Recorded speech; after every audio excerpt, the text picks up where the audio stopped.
channel. This is Jorge Santiago from JBR Fishing.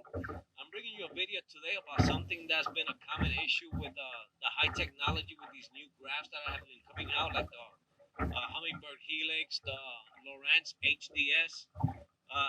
This is high tech, and many people, invest a lot of money in purchasing them, and they seem to not being able to tweak them out to the point that they like.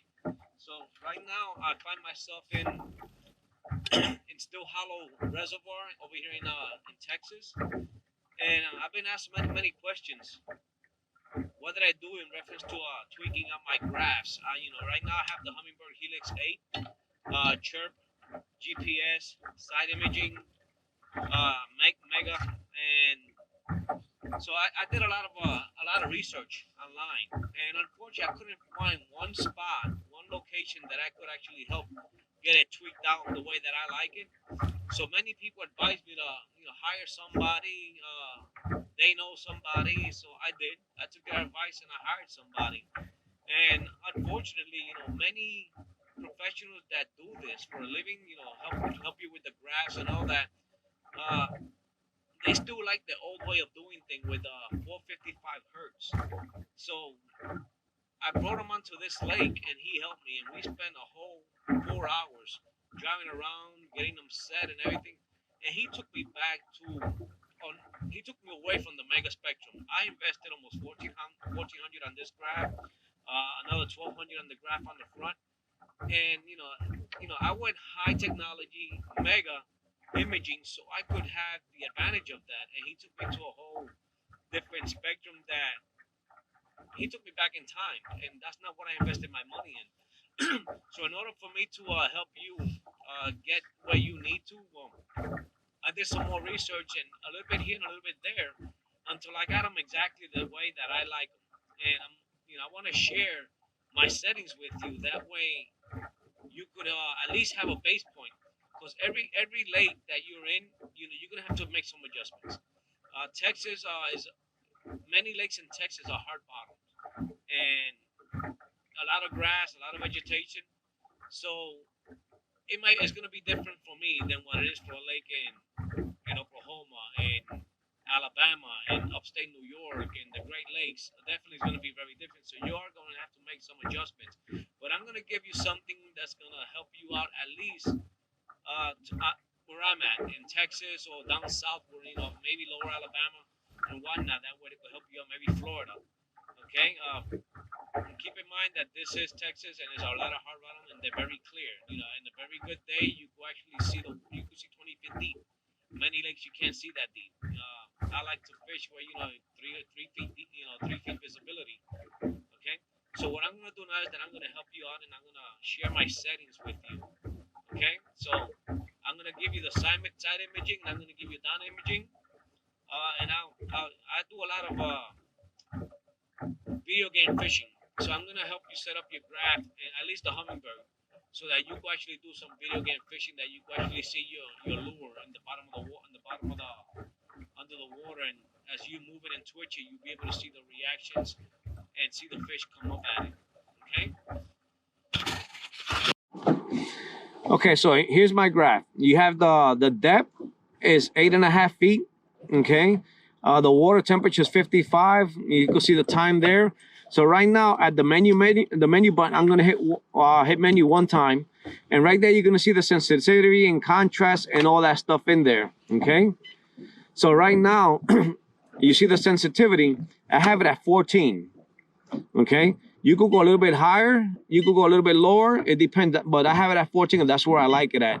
Okay, the contrast, I have it at 8.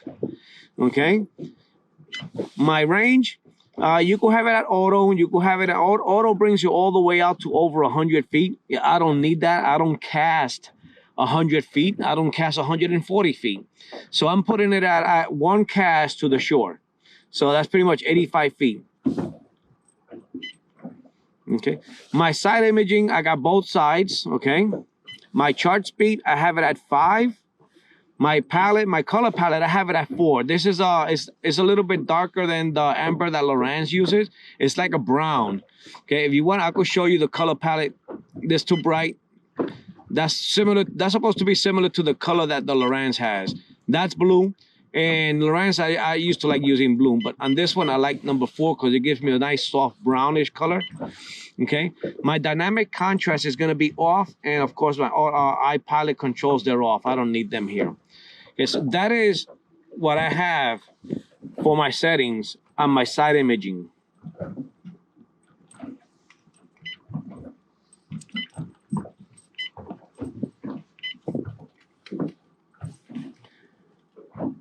For my down imaging, they're pretty the same. Okay, my sensitivity, I have it at 14, and my contrast, I have it at 8. Okay, that's what I have it there.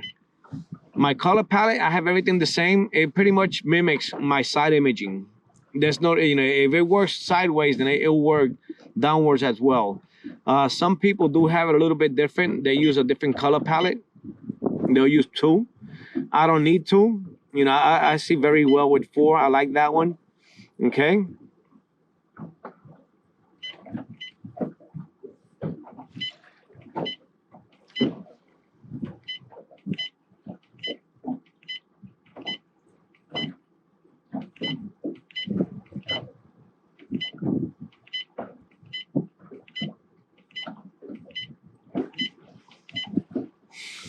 Okay, here's my down imaging, my 2D sonar. Okay, you hit menu 1 time. My sensitivity, I have it at 8, and my contrast, I have it at 16. Okay, my lower range is on auto because you know, sometimes I fish deep and sometimes I fish shallow, so there's no reason for me to change it. Okay, my color is gonna be color 1. That's where I don't know why I had it on the other color. I was playing with it. Those are my settings right there. Okay, and that's it. Now you're gonna see some lines up here. You go there, and what you want to do is once you're at that setting, in order for you to, if it bothers you too much, you take 1 off. Go settings, sensitivity 7, sensitivity 8. The higher sensitivity, the uglier it's gonna get, and that should be good. Okay, so what I'm gonna do is that I'm gonna find a spot. Maybe I could locate some fish, do some video game fishing. That way you could actually see the lure at the bottom. Okay, maybe I might be able to do it now as well.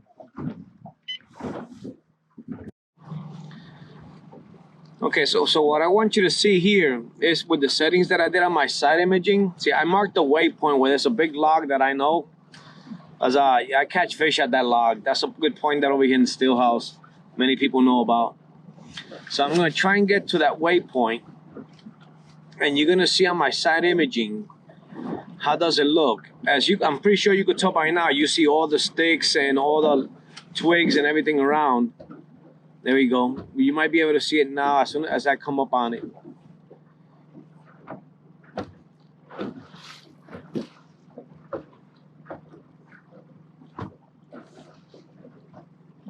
Okay, there it is. It's almost in the center. I almost came right over it. You see it right over here. That's a pretty big log, and you see other branches and some timber lane, some laydowns and whatnot. So you'll be able to see that.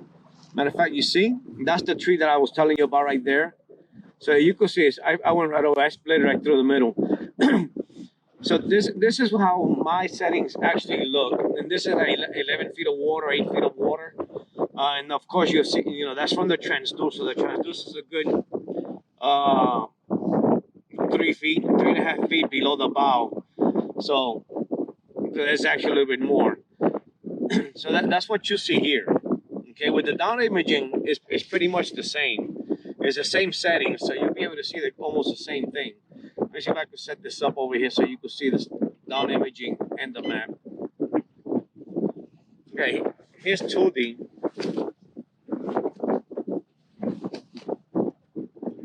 See how clear the grass looks as you come in? See, you could almost see each single strand. That's what you want to see. You want to be able to tell exactly what it is. You don't want to see a blob on 2D. You don't. Because then everything's going to look like a fish. See this little strand over here? Here it is on this side, on 2D.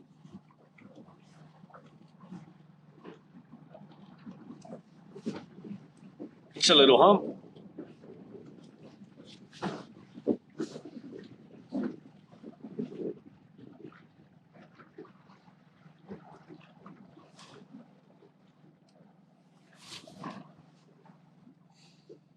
See how the grass looks? That's what you want to see. You want to be able to tell what is the edge of the grass and where it stops and where it begins. You see there's a gap in the grass over here. It's a shiny part. That's hard bottom right there. That's hard bottom. And you could tell the hard bottom because the hard bottom on the 2D, it looks like kind of orange.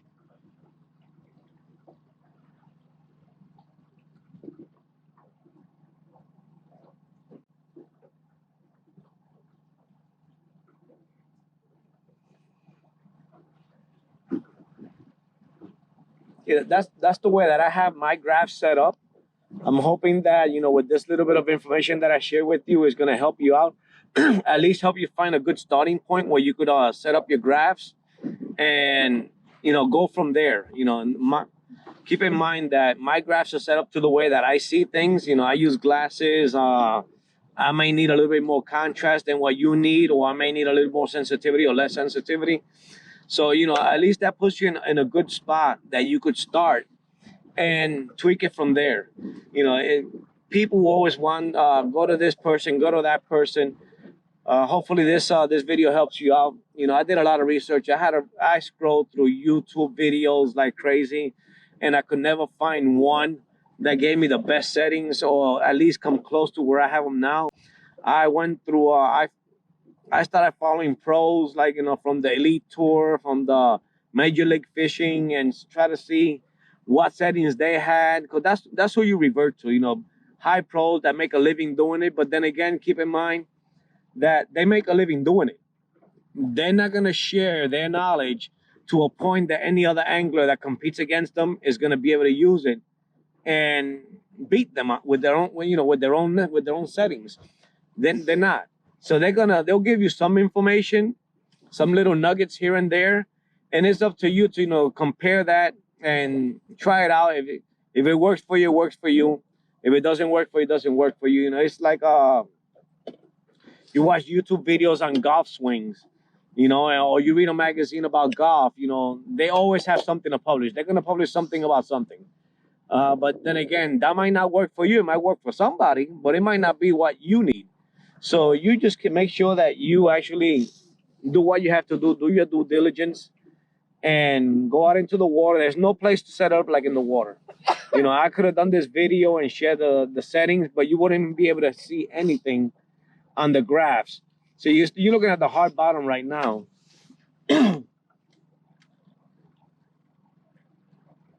It's a beautiful day today. It's clear blue and 22.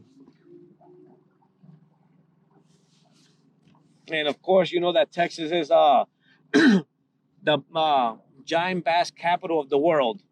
So, you know, if you live close by, come fish in Texas.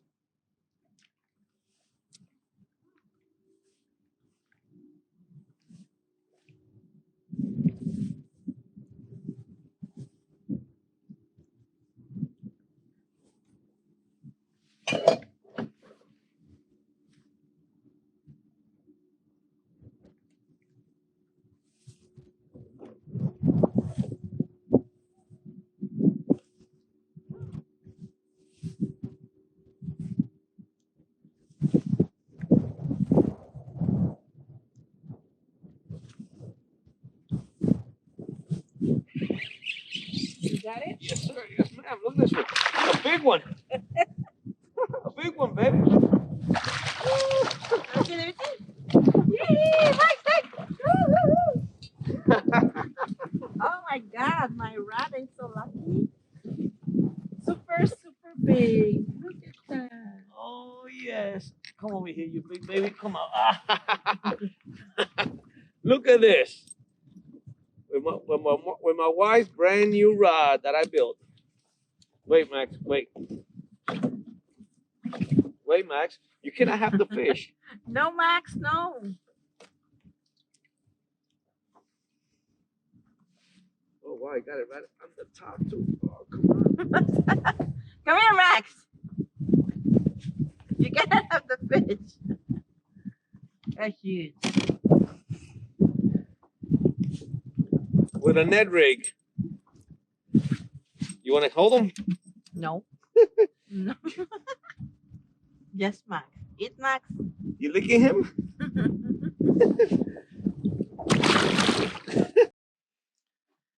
Okay, so to give you a recap, I'm gonna have all the settings of all the electronics that I use. I'm gonna give you the links, not the links. I'm gonna have it printed down below. I'm gonna have there all the settings for the side imaging, all the settings for the down scan, and all the settings for the 2D. Okay, I'm also gonna have over there. I might have the 360 in there as well, since but I didn't give you an overlook of what the 360 is. Okay, maybe I have it later after that. We also, while I was fishing, I was just testing out a rod that I built for my wife. We also do custom rods, and you saw it worked great. It handled the fish. It handled the 3-pounder. So now, please give us a like, give us a subscribe, and share our video with any friends that you might have. You know, if this video helps you, like I said before, it's gonna help a friend, and it helps me if you leave any comments below. Tell me what is it that you want. That way, I could actually go out and do some research and give you something that you want that's gonna be helpful for you. Okay, my intent is to take your comments and give you back your requests and go from there. Okay, give us a thumbs up, give us a like, subscribe, and share.